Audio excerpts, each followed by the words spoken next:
Warfare 4 again.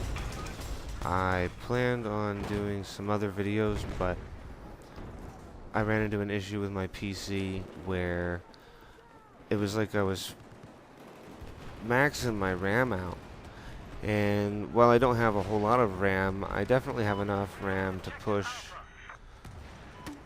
recording gameplay.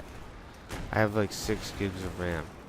So it's not a lot, but it's also enough. As long as I'm doing all this on as lowest settings as I possibly can get away with, I should be fine. And I was fine before. It wasn't an issue with the last video. But something happened. I'm not sure what. It just out of nowhere started lagging really bad. Like 9 frames per second bad, you know. But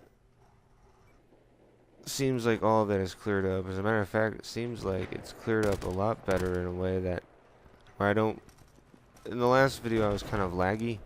It looked like you might have had a bad connection, but it was actually just I was pushing it a little harder than I needed to be. But also, that was my first video, and I was not sure of how much I could push, but I've got a better idea about it now, so that's good. And I had a technician help me, man. You know, you never have a technician guy help you, but I've never had problems with these guys in the past. It's an internet service provider thing, and they totally disregarded everything that I like. He was basically like, I'm gonna have to uninstall all these programs that you use every day.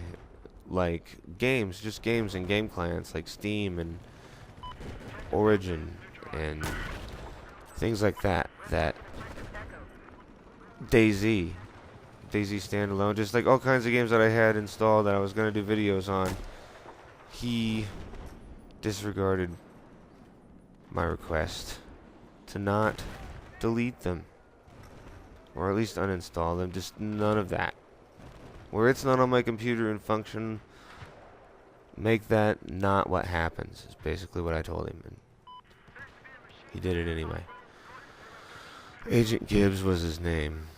Agent Gibbs, that, I don't know, it was just like really intimidating name. I felt like I was in some sort of covert ops situation with this guy. It was Agent Gibbs, I don't know, it just kind of put me in that mood.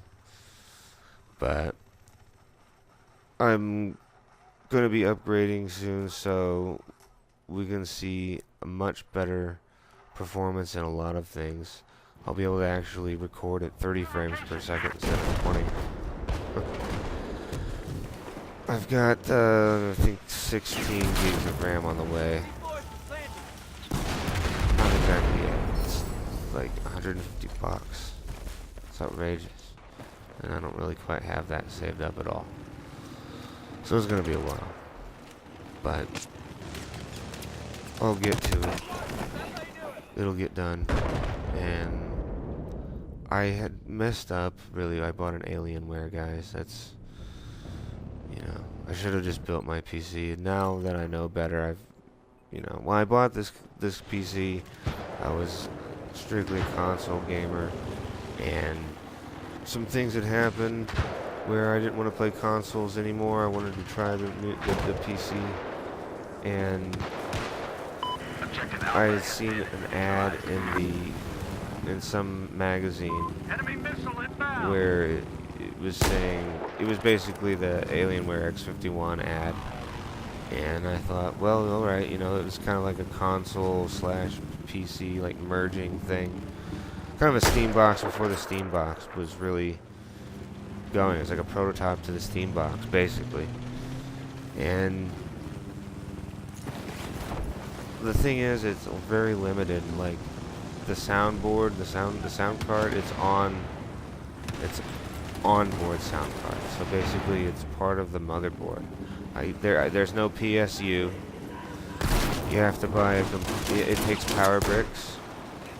And while the power brick isn't as big as the Xbox's power brick, or something like that, it is still kind of a pain in the ass. And I have to buy a different power brick in order to push the graphics card that I want to buy. Just like the 660 Ti, which I was talking about last video. So it's gonna take me a while, basically, to get there. I'm not rich, and money goes pretty quick, especially when it's things that you have, things that you have to got responsibilities for, man. Thanks again for checking out the video. If you guys give these videos a like, it would really help out. It makes it to where I know that people like this kind of thing and that they want to see more of it. Also, you guys should check out my channel. But thanks again, and I'll see you next time.